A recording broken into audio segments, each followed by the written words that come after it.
गूल नायाब। हम बादलों के शहर से वापस भी आ गए। बदला हुआ कुछ भी नहीं एहसास के सवा।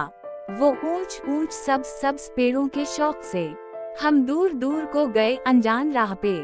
वो ततलियां हसीन तर, वो नरम रो सी घास, वो सरखे सुर्ख फूल थे और दूध से शबाब। एक धुन थी शाम के शफक के आसपास ही, एक शहर बेगुमान में खुशबू के ज़ौक़ थे।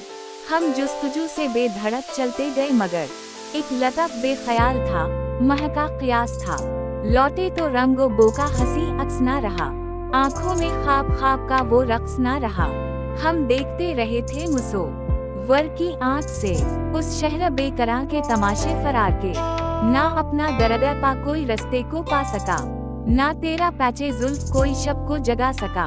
हम बादलों के शहर से वापस भी आ गए। वो हुसन, वो रहनाई के ना सिलसिले रहे, कायम रहे वो वसवसे जो तेरे बाद थे। इस तरह दरमियान में कुछ फासले रहे।